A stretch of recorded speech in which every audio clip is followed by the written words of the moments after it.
Inilah perbandingan harta kekayaan suami dan mantan Sandra Dewi, Harvey Boes dan Reino Barak. Mereka ternyata sudah lama hidup bergelimang harta. Kedua lelaki yang pernah memikat hati Sandra Dewi tersebut disebut-sebut meneruskan kekayaan keluarganya. Lantas, siapa yang lebih tajir di antara Reino Barak dan Harvey Boes? Diketahui sebelumnya menikah dengan Harvey pada 2016. Sandra Dewi pernah menjadi kekasih Reino Barak. Meski berbeda agama, keduanya menjalini hubungan hingga 3 tahun lamanya. Pada saat itu, keduanya sering memamerkan kemesraan kepada publik. Namun hubungan Reino Barak dan Sandra Dewi berujung kandas. Satu hal yang menjadi persamaan antara Harvey Boes dan Reino Barak, keduanya sama-sama konglomerat. Keduanya merupakan anak pengusaha kaya raya yang disebut-sebut memiliki bisnis tambang. Sosok Reino Barak maupun Harvey Boes tetap menggeluti dunia bisnis meski keduanya memiliki istri dari kalangan selebriti.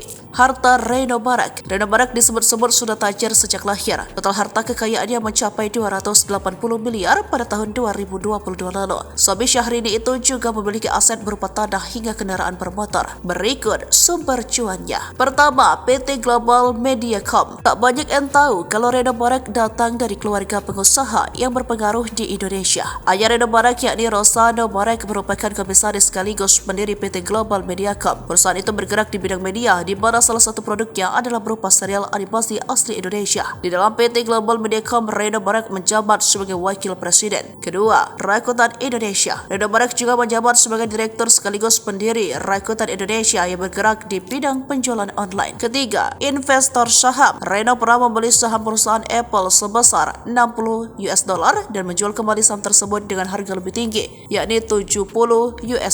Keempat, CEO MNC Media. Ia ternyata juga duduk sebagai CEO MNC New Media yang menaungi sejumlah media massa seperti okezone.com dan aplikasi WeChat. Kelima, bisnis program televisi. Reino Barak juga terjun di bisnis program televisi. Salah satunya, program besutan adalah Bima Satria Garuda yang tayang di stasiun televisi swasta RCTI pada 2013 lalu. Harta Harvey Boes. Pertama, bisnis saham. Ia diketahui memiliki saham di sejumlah perusahaan tambang batu bara, di antaranya PT Revin Bangkaten, CV Venus Inti Perkasa, Tetindo Interdosa, dan PT Sariwiguna Bina Sentosa, dan PT Stanindo Inti Perkasa. Ia memiliki 18% saham di PT ABM Investama yang nilainya mencapai 2 triliun rupiah. Kedua, punya jet pribadi. Ia dan Sandra Dewi memiliki pesawat jet pribadi yang harganya ditaksir mencapai miliaran rupiah, yang merupakan hadiah untuk putra pertama mereka, Rafael Boes. Ketiga, tambang batubara. Harta kekayaan Harvey Boes diduga paling banyak berasal dari tambang batubara. Tambang batubara ia kelola salah satunya ada di daerah kelahiran istrinya, yakni Bangka Belitung. Salah satu perusahaan tambang yang dimiliki oleh Harvey Boes adalah PT Multi Harapan Utama.